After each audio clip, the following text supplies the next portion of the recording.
What if the family you thought you knew hid a secret so deep it could unravel everything you believed about yourself?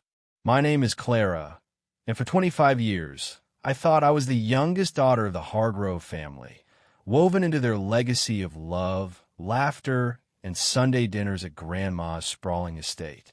But last summer, my world tilted when my older sister, Vanessa, stood up at Grandma's funeral, her voice sharp as a blade, and announced to a room full of mourners that I was adopted.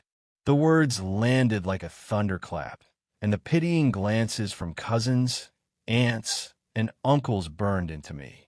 Vanessa's smirk told me this wasn't a mistake, it was a calculated move to erase me from the family's inheritance. Little did she know, a single letter, hidden for decades, was about to turn her scheme to ash. Growing up, I idolized Vanessa. She was the golden child, poised, beautiful, always the center of attention. I was the quiet one, content with my books and Grandma's stories about our family's history.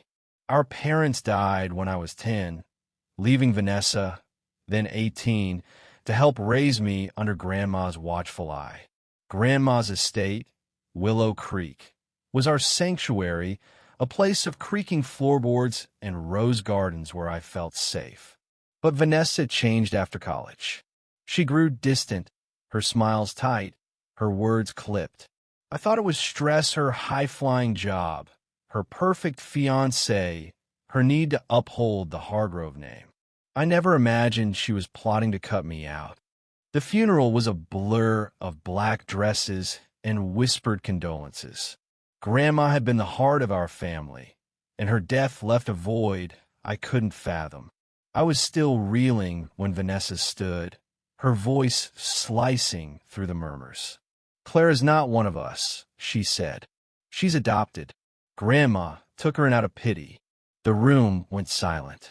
My cousin Mark dropped his glass, and Aunt Lila gasped. I felt my face burn, my heart hammering as I searched for words, but none came. Vanessa went on, claiming Grandma's will left everything to the true Hargrove heirs, meaning her. I stumbled out of the room, the weight of 100 eyes on my back, and hid in Grandma's study, where her scent of lavender still lingered. I sat there, numb, replaying every memory of my childhood. Had Grandma ever hinted at this? Had my parents? The photos on the wall showed me as a baby in their arms, no different from Vanessa. But doubt crept in, cold and insidious. Why had Vanessa waited until now? And why did her words feel so rehearsed? I was still clutching Grandma's old shawl when the door creaked open, and Mr. Thompson, Grandma's lawyer, stepped in. He was a wiry man with kind eyes, holding a leather folder. "Clara," he said softly, "there's something you need to see." He handed me a sealed envelope, yellowed with age, addressed to me in Grandma's elegant script. My hands trembled as I opened it, expecting a final farewell. Instead, I found a letter that changed everything.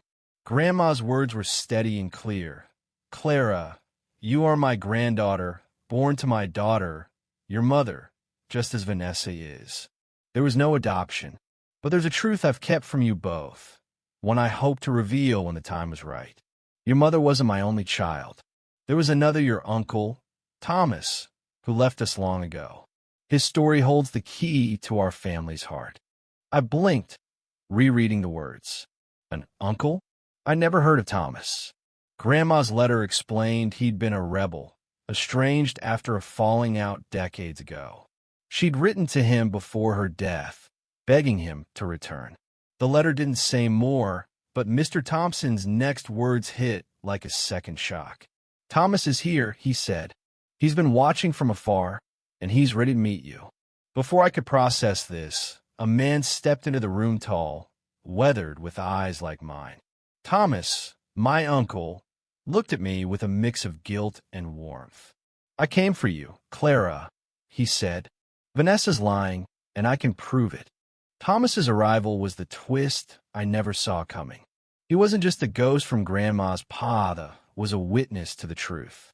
He told me Vanessa had found old letters between Grandma and him, ones that mentioned a trust fund Grandma had set aside for me, separate from the main estate. Vanessa, desperate to secure the entire inheritance, had fabricated the adoption story, banking on my shock to keep me from fighting back. Thomas had been in touch with Mr. Thompson for months, piecing together Grandma's wishes. The bombshell wasn't just that I wasn't adopted, it was that Grandma had left me Willow Creek itself, her most cherished possession, because she believed I'd carry on her legacy of love. The confrontation came the next day. Vanessa was in the parlor, surrounded by relatives, basking in her victory. I walked in, Thomas at my side, the letter in my hand. Her face paled as I read Grandma's words aloud, each sentence stripping away her lies. Thomas spoke next, his voice steady, recounting how Vanessa had tried to bribe him to stay silent. The room erupted in whispers. Aunt Lila, who'd always favored Vanessa, looked betrayed. Mark, my cousin, stood and hugged me, tears in his eyes. Vanessa tried to argue, but her words faltered under the weight of the truth. She fled the house, her fiancé trailing behind, and I haven't seen her since. In the weeks that followed, I moved into Willow Creek, its familiar creeks now a comfort. Thomas stayed, helping me restore the gardens and sharing stories of Grandma's youth. I learned she'd kept Thomas's existence quiet to protect him from family drama, but she'd always hoped he'd return. The trust fund was real, enough to keep Willow Creek thriving, but it was the house itself that felt like home. I found a photo of Grandma holding me as a baby, her smile radiant, and pinned it above the fireplace.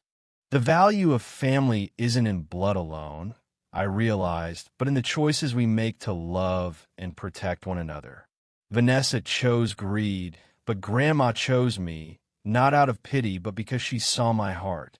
Thomas, too, chose to return, to right a wrong he'd carried for years. As I sit in Grandma's study now, the letter framed on the wall, I know I'm not just a Hargrove by birth, I am a Hargrove by choice, carrying forward a legacy of truth and love, no matter what secrets try to tear it apart.